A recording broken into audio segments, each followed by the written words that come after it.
Aloha tout le monde pour ce tirage conseil universel de ce jour. Je suis désolée pour hier.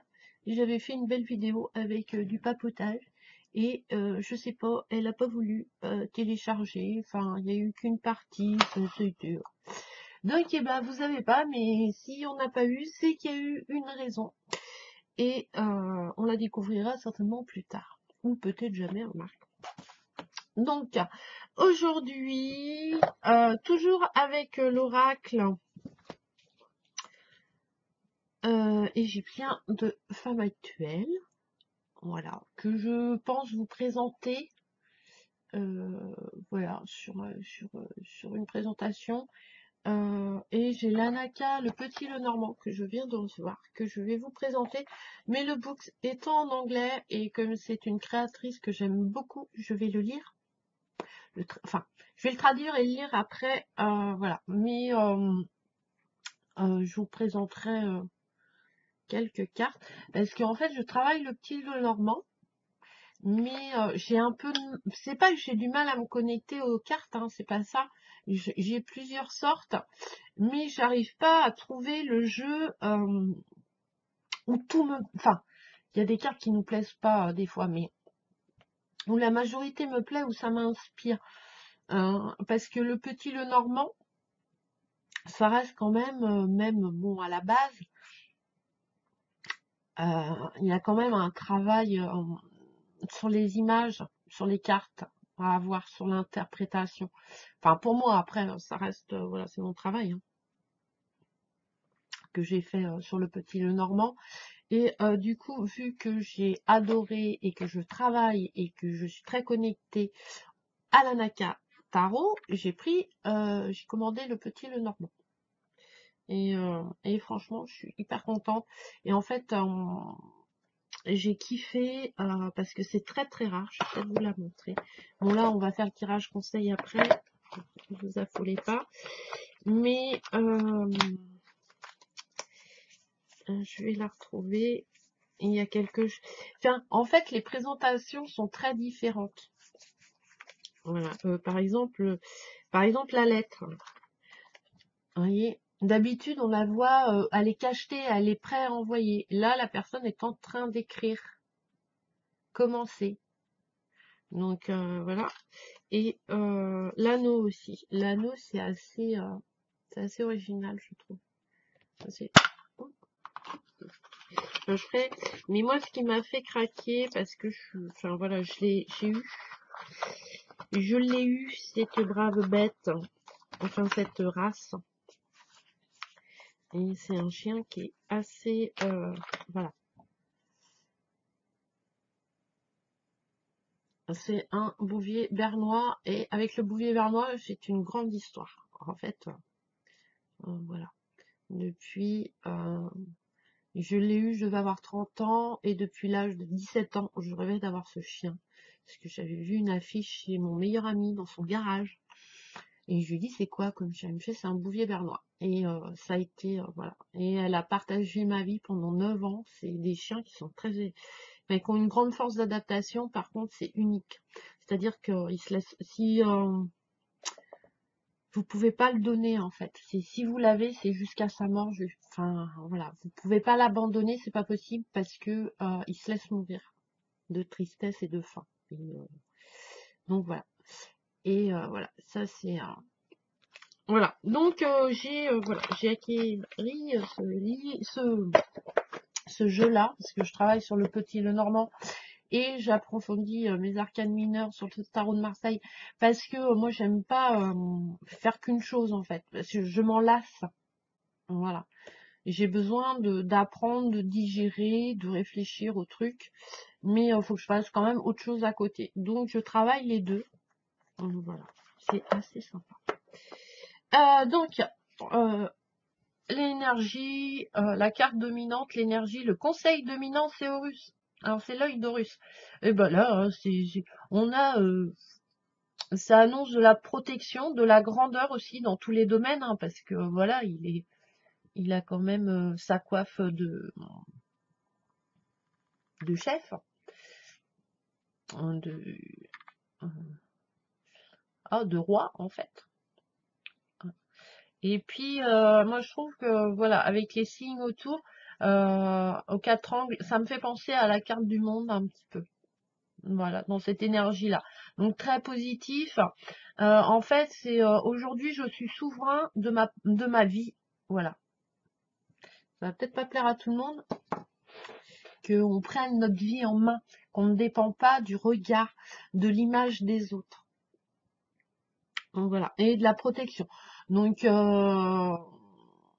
soit quelqu'un de haut placé va vous aider, ou vous, il va avoir une élévation, une amélioration dans tous les domaines.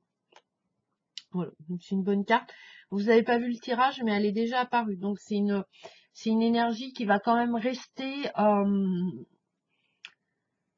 autour de nous, à nous de l'attraper, hein, parce que des fois on n'a pas envie non plus.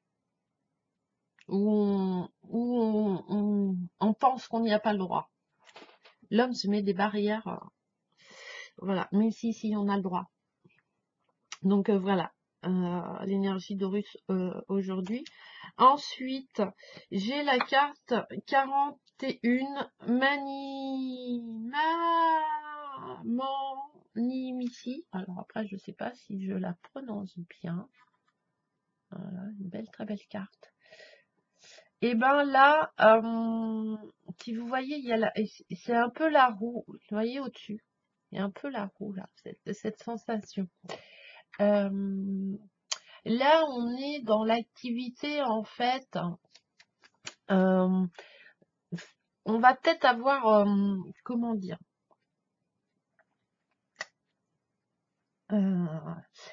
le,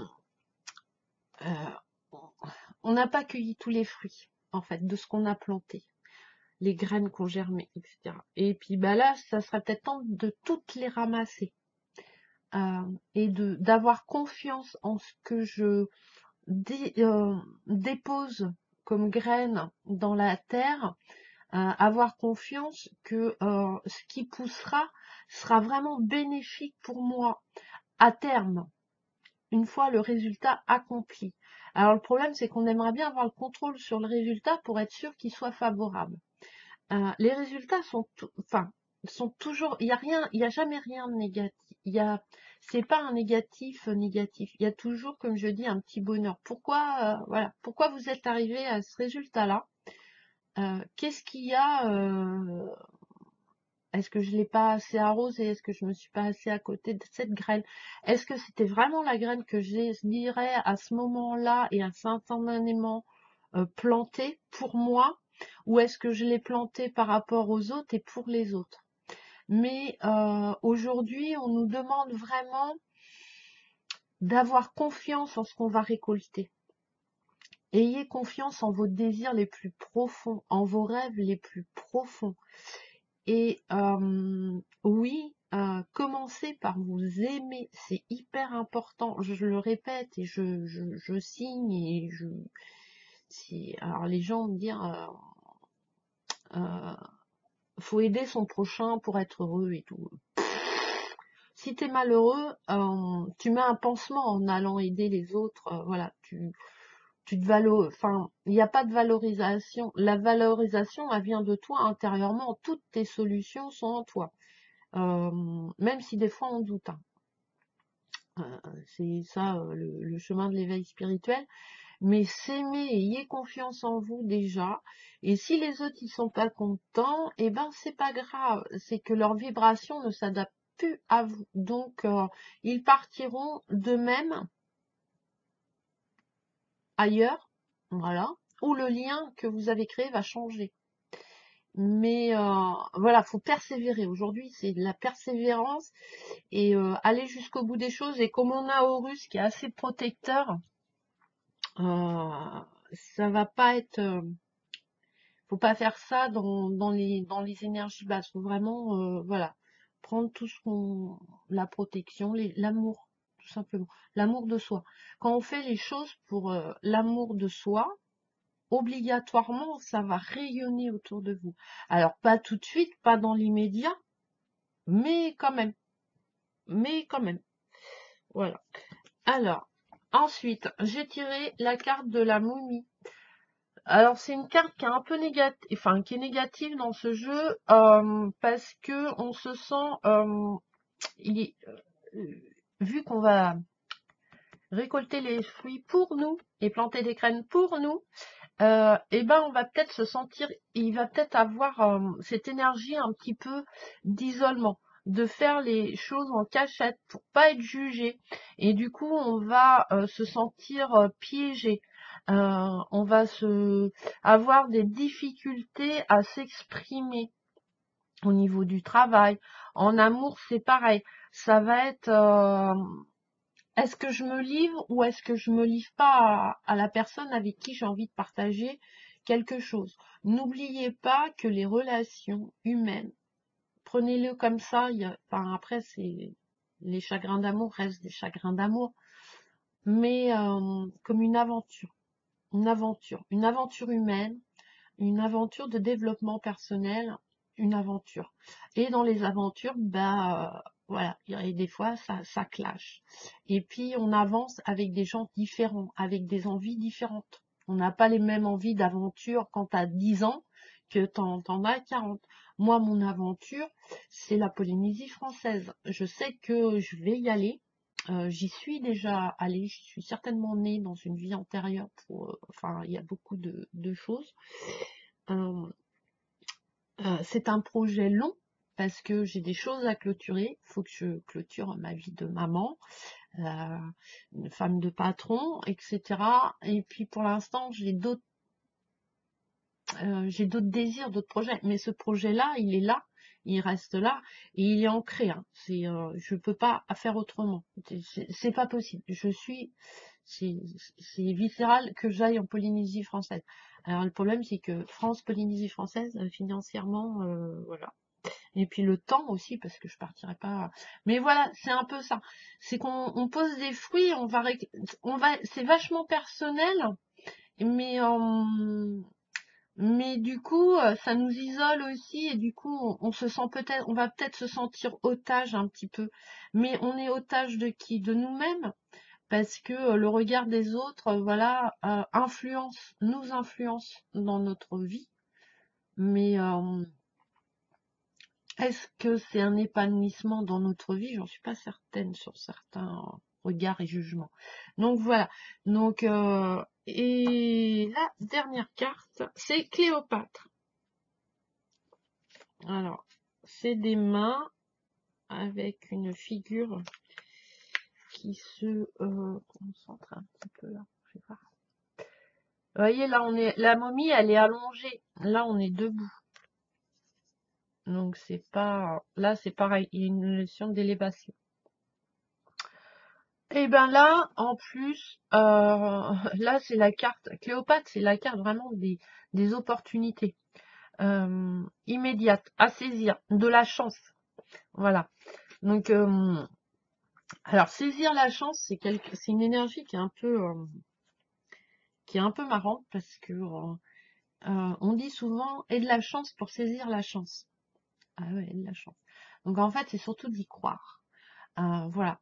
Et donc il y aura des opportunités qui vont être là et qui vont être là dans la semaine, qui vont être importantes, mais du coup on a la momie qui est là, qui va peut-être, tu vas vous faire douter, les petits égaux. Ouais, mais non, je vais pas prendre cette opportunité, tu te rends compte, je vais changer de métier et tout, une nouvelle entreprise et tout, t'as les chocottes. Hein. Mais bon, avec Horus, normalement, bah, c'est même pas normalement, s'il y a de la protection. Euh, des fois, en fait, la chance, premièrement, il faut y croire, il faut la voir. C'est-à-dire se dire, ouais, j'ai la chance d'avoir une opportunité de travail, alors qu'il y en a qui galèrent pour trouver du travail. Est-ce que je me sens bien dans ce travail? Est-ce que je me sens bien dans cette relation? Là, j'ai l'opportunité de changer. Est-ce que j'ai envie de changer? Est-ce que j'ai envie de... C'est ça qu'il faut se poser comme question. Mais là, il y a une notion de chance, voilà, le petit truc qui va arriver, l'opportunité. Alors, dans tous les domaines, surtout le domaine du travail. C'est-à-dire peut-être que des gens vont aller pour renouveler leur CDD Et il va avoir l'opportunité que quelqu'un, je sais pas, a démissionné de l'entreprise et du coup il y a un poste en CDI qui va se libérer, mais par contre c'est pas le poste que vous vous occupiez, que vous connaissiez. Alors vous avez deux choix personnels, intimes à faire. C'est est-ce que je reste dans le travail que je connais et dans la précarité que ça va m'apporter parce que je suis en CDD, ou est-ce que je prends cette opportunité quand même qui est là parce que j'étais pas censée avoir un CDI, donc du coup là je change ma perspective, c'était voilà, ça arrive là maintenant ici, enfin c'était pas hier, voilà le truc, je serais venue hier, j'aurais pas eu cette proposition là, je serais venue demain, elle n'existera pas. C'est aujourd'hui et c'est maintenant, à l'instant T. Bah ça c'est à vous de choisir, mais à vous, que à vous. Est-ce que je fais le choix voilà d'essayer? Est-ce que je prends ça pour une opportunité? Voilà, certainement, parce qu'on apprend de tout, tous les jours. Donc, changer de poste. Est-ce que c'est un poste qui va me correspondre? Question. Donc, voilà. Donc, une petite respiration. Comment je le sens? Voilà. Mais pas par rapport aux autres, ni par rapport en me disant ouais, je vais prendre ce poste-là parce que c'est une opportunité de monter en grade et ma famille sera fière de moi. Non, je vais prendre ce poste parce que j'ai la possibilité d'améliorer mon statut social pour moi, parce que ça me fait du bien. Voilà, parce que j'ai envie d'aller vers ça. C'est un désir. Voilà, je veux pas vivre ma vie à ce niveau-là, on va dire, entre guillemets, parce que pas. Mais enfin, mais je veux avoir j'ai cette opportunité, voilà, mais c'est pour moi. C'est pas pour le regard de ta femme ou le regard de tes parents qui ont la satisfaction d'avoir un fils qui a eu l'opportunité de monter en grade. Parce que si tu fais ça pour les autres, t'as une chance sur deux que ça soit pas ce que tu désires quand même, ce que tu as envie, ce que tu as besoin pour toi pour t'élever. Donc voilà. Donc mais c'est très positif et ouais, de la chance mais immédiate, une opportunité. Après c'est peut-être pas au niveau travail, c'est peut-être l'opportunité, je sais pas moi, de faire un bon gâteau ou de se trouver dans un lieu ou d'aller chercher le cadeau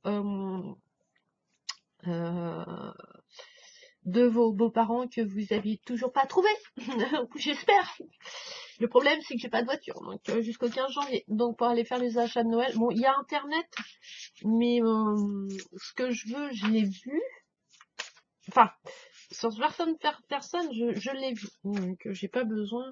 Il y en a d'autres. Le problème, c'est ouais, bah tu vas prendre Internet, tu vas aller choisir un cadeau. Le problème, c'est que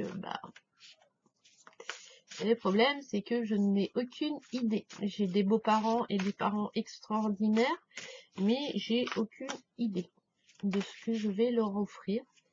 Donc, mes parents, c'est pas trop grave parce qu'ils s'en vont en vacances. Donc, j'ai 15 jours de rame, mettre le cadeau sur sa fin. Mais vos parents, j'y vais lundi.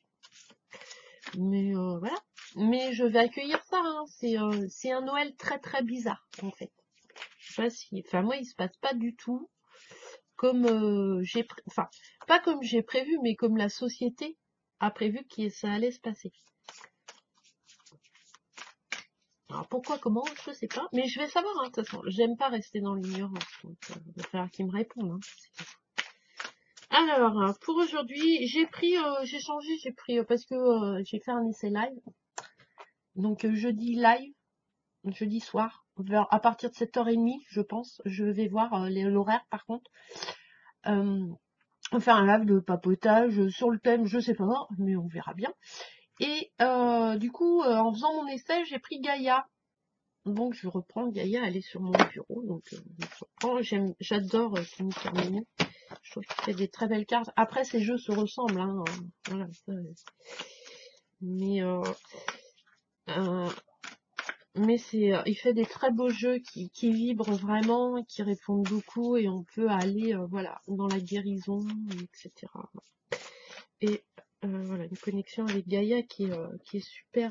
Moi aussi, je trouve pas, ça va pas le faire, ça va me perturber. Et oui, on a tous des tics et des tocs. Hein.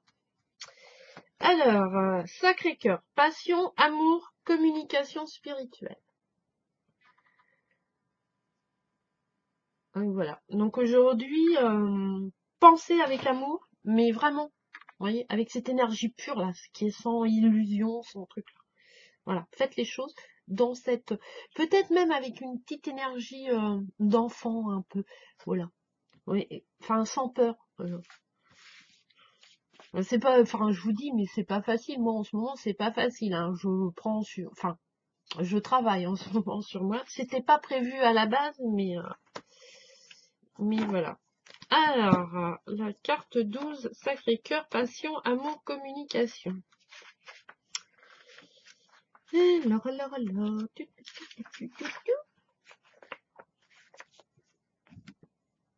Alors, affirmation positive. Je vous lirai la carte après, parce que c'est plus pratique en fait.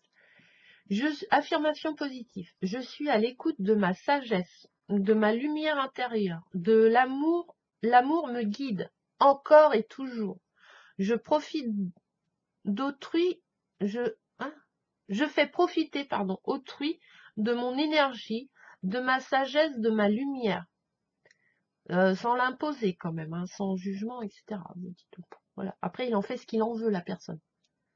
C'est pas parce que vous donnez votre énergie d'amour, enfin après, voilà, que l'autre il est obligé d'être, il est peut-être pas en position ou dans la vibration de vous répondre. Donc soyez pas frustrés. Donc, voilà. C'est comme les ados. Enfin, après, moi, je prends les exemples des ados parce que c'est quelque chose que je vis, que je vis, que je connais. Un ado, vous lui dites je t'aime, il vous regarde, l'air de dire qu'est-ce que tu me sors tes trucs de bisounours. Mais son enfant intérieur, il dit ouais, c'est cool, elle me rassure. Vous voyez, il est obligé de donner une image voilà, du rebelle parce qu'il est adolescent. Parce que la société dit que les adolescents sont des rebelles et que tu fais ta crise d'adolescence et tout. Non, c'est juste que tes vibrations, elles changent, tes envies, elles changent, ton autonomie avance, s'agrandit, ton pouvoir. Donc, c'est déstabilisant. Mais donc voilà. Donc attendez pas non plus que l'autre. Enfin, le but c'est pas de donner de l'énergie pour recevoir une gratitude de l'autre. On donne notre amour parce qu'on en a plein à donner, parce qu'on a plein de puissance. Et puis si ça sert aux autres, tant mieux. Et après, faites attention de ne pas donner à des gens qui vous vampirisent, c'est-à-dire des gens qui vivent à travers les autres. Même nous, hein, on a tendance à vivre à travers les autres, hein, comme les enfants. On espère que nos enfants réaliseront nos rêves. Bon, après, moi, c'est pas trop mon cas sur ça. Je suis pas du moment qu'ils s'épanouissent, voilà. Après, j'ai la difficulté qu'un de mes enfants ait un très grand pouvoir au niveau de l'éveil, en fait. Là, il en veut pas pour l'instant, mais il va pas avoir le choix d'y aller. Voilà. Mais après, est-ce qu'il l'appliquera dans cette vie-là ou dans une autre vie? Je sais pas. Mais il a une capacité énergétique. Je crois que c'est un guérisseur enfin, il est né guérisseur en fait, ce monde. Je sais pas. Je me suis rien demandé, mais voilà. Bon, enfin bref. Donc voilà. Alors, je fais profiter autrui de mon énergie, de ma sagesse et de ma lumière. Je ne fais qu'un avec la terre et les étoiles. Les bienfaits que je reçois transcendent les limites du temps et de l'espace. Ouais, parce que on peut déposer un peu d'amour, une petite graine d'amour, une petite machin, et plus tard, votre fils vous dira, ouais, au fait, le jour où tu m'as dit que tu m'aimais et que je t'ai pris pour une folle, bah ça m'a fait vachement plaisir. Donc là, vous avez le résultat. Ou ça m'a fait, qu'est-ce que tu m'as fait tu m'as fait un gros câlin devant mes copains, ou tu viens me chercher à la sortie de l'école, mais sans être intrusif, hein, faut expliquer. Bah oui, je viens de chercher à l'école et tout, mais et en fait les gamins ils aiment, c'est très marrant. Alors, donc Sacré-Cœur. Alors je vais vous lire. Amour, passion, communication spirituelle. Alors, communication spirituelle, oui, parce que la lune étant là, ça va rester encore 3 jours, donc, comme c'était hier, non, avant-hier, c'était le 18. Donc ça va rester encore un petit peu, puis il y a des gens qui la ressentent plus ou moins. Vous rentrez dans une période d'amour profond et sincère, un moment très émouvant durant laquelle vous vous concentrez et vous vous questionnez ce qui est important dans la vie. Vous allez réévaluer vos priorités, vos valeurs. Cela vous mènera à découvrir de vous-même et former un lien spirituel approfondi avec votre environnement, votre famille et vos amis. L'amour et la gratitude que vous ressentez pour la vie augmenteront. Par l'instant, vos émotions effleuront au point d'en devenir presque insupportables. Ouais. Pourtant, il n'y a rien à craindre car il s'agit d'un moment précieux et sacré durant lequel vos attentions affectueuses seront prises en compte et ressenties par tous. Votre sagesse et votre lumière intérieure éclaireront, inspireront, guériront ceux qui vous entourent. C'est une excellente période pour l'écriture. Vous avez un peu vite d'entamer une œuvre artistique. Et n'oubliez pas de remercier la terre et les étoiles pour les bienfaits que vous recevez. Donc voilà. Et sans voilà, communication spirituelle, ouais, et ça peut être aussi une communication avec soi-même, hein, voilà, avec notre enfant intérieur qui risque d'être un petit peu importante parce que finalement, qu'est-ce qu'on est, quelle est la première personne que vous écoutez? Alors moi personnellement, c'est moi. Alors ça a été dur parce que avant je n'écoutais pas. C'était pas la première, mon enfant intérieur. C'est pas la première chose que j'écoutais.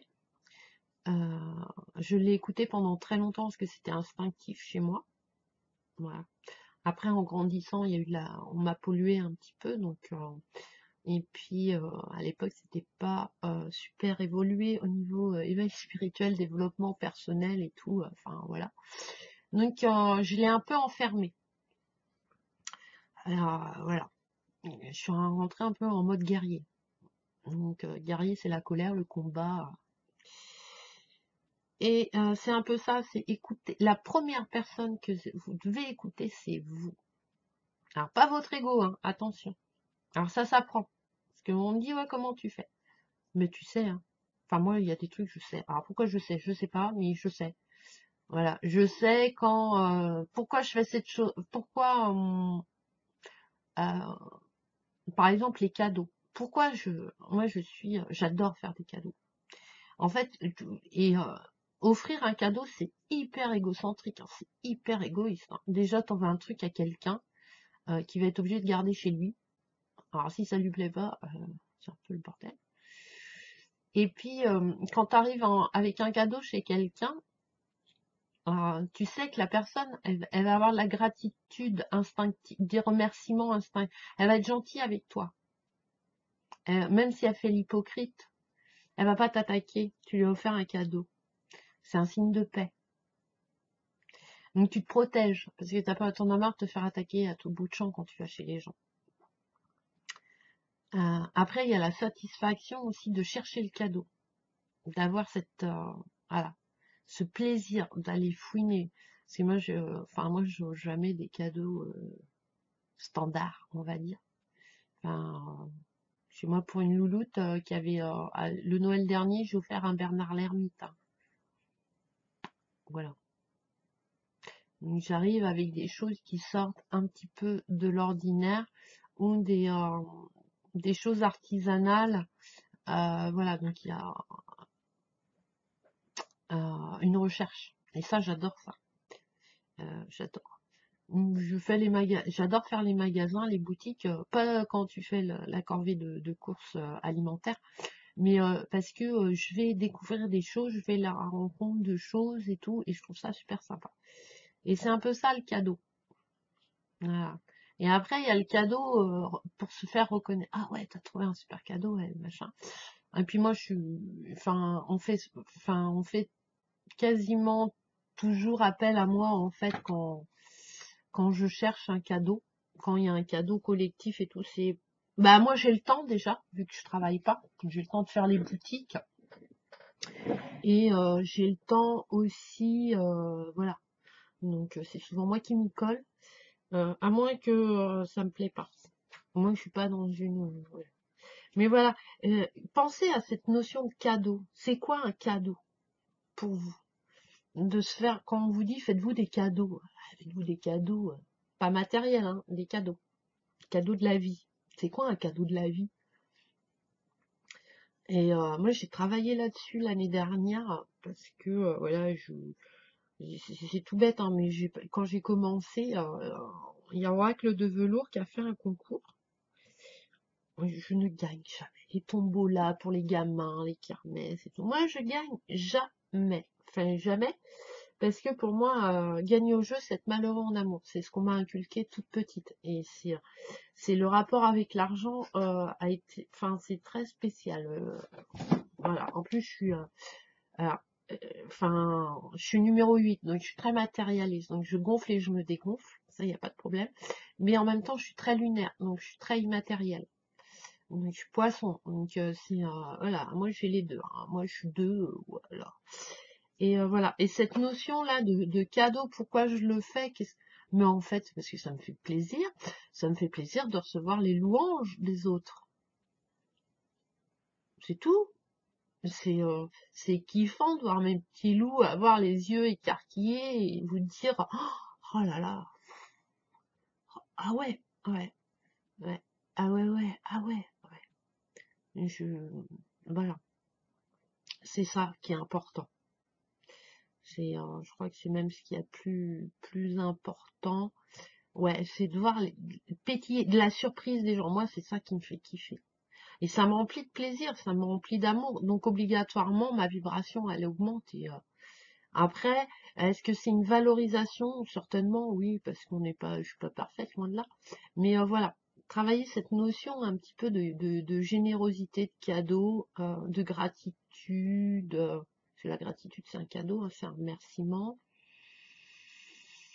Voilà, on a reçu quelque chose, on a plein de gratitude. Donc voilà. Donc Noël, ça va être un peu... moi, c'est un Noël hors norme. Mais hors norme, hors norme. C'est... j'ai jamais... j'ai jamais vécu ça. Mais après, Noël, c'est très commercial. Hein, parce que le Père Noël, il est pas rouge, hein, je vous signale. Hein. Ça, c'est Coca-Cola quand même. C'est l'industrie de la consommation. Hein. Le Père Noël, c'est dans les pays du Nord, c'est quand même quelqu'un, c'est Saint-Nicolas, il est vert, quoi. Et c'est un saint. C'est pas un gros bonhomme voilà, qui a vécu au pôle Nord. Pas, pas trop dans le truc. Moi, je trouve que voilà, c'est très et c'est très dommage. Hein. Mais c'est un peu ça. Hein, pour moi, le Père Noël.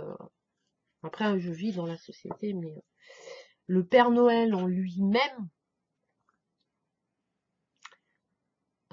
je vois pas ce qu'il vient faire là. Parce que Noël, c'est la naissance du Christ. Donc, le Père Noël, il n'était pas la naissance du Christ. Hein. C'était les rois mages. Hein. Et c'est un enfant. C'est la naissance d'un prophète.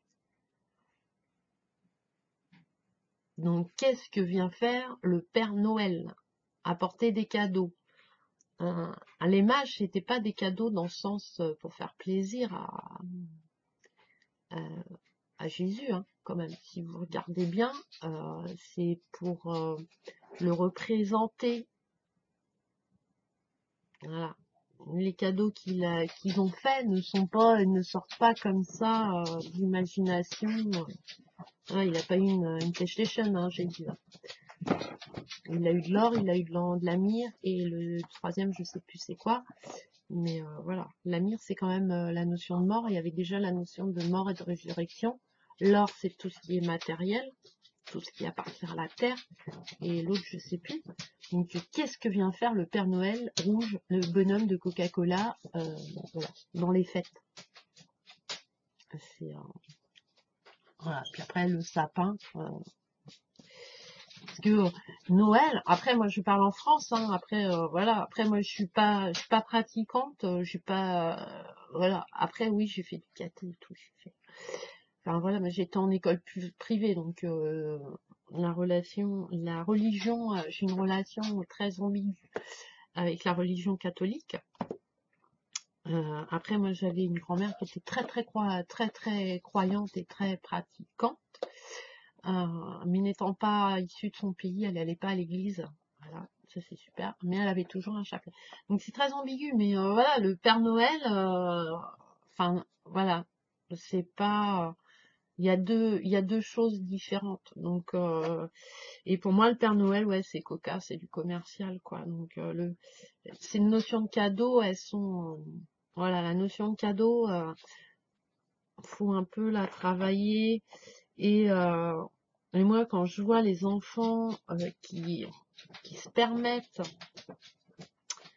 de dire j'ai pas eu tout ce que je désirais, et bah si t'as pas eu tout ce que tu désirais, c'est que t'en avais pas besoin. Et chacun ses moyens, et voilà. Donc moi, mon fils, il aimerait bien avoir sa voiture, son permis, avoir voilà, je sais pas, un super ordi, ou bah non, il l'aura pas. Parce que voilà, il n'a pas mis les choses en place non plus pour l'avoir, donc bah, il l'a pas. Et ça vient, et ses désirs, ses rêves, ses cadeaux c'est le cadeau de la vie, mais c'est à nous de le créer. C'est à nous de l'apporter matériellement. C'est pas à ton voisin. Enfin voilà, bref, j'arrête de causer parce que ça fait déjà une demi-heure que je parle. Mais voilà, voilà. Non, je me suis égarée et on se retrouve jeudi. Normalement, alors je prévois plus rien, hein, parce que entre voilà. Jeudi soir, moi je pense à partir de 19h30, on fera un petit live de papotage sur les cartes, etc. Je pense que il y a beaucoup de gens qui me demandent comment moi je travaille au quotidien mon développement personnel par rapport aux cartes. Et je trouve que enfin pour moi c'est important parce que c'est comme ça que je le vois, que c'est bien beau d'avoir des jeux, c'est bien beau de travailler la spiritualité, d'avoir des trucs, des pensées, des machins, des rituels, etc. Mais au quotidien, voilà, comment on fait. Et cette notion aussi peut-être masculin-féminin, parce que là il y a des gens qui comprennent pas trop en fait. C'est une énergie, on l'a tous, hein. C'est le yin et le yang, hein. On peut pas être féministe à 100%. On peut pas être majociste à 100%. C'est pas possible. Après, soit on utilise cette énergie, soit plus ou moins, ou soit on trouve l'équilibre. Et une fois qu'on a trouvé l'équilibre, on a notre flamme jumelle, notre vraie flamme, la flamme, voilà. Et donc, quand on a découvert ça, qu'on a équilibré le yin et le yang, ce masculin et ce féminin chez nous, après, on peut aller trouver l'autre personne. Mais c'est pas évident.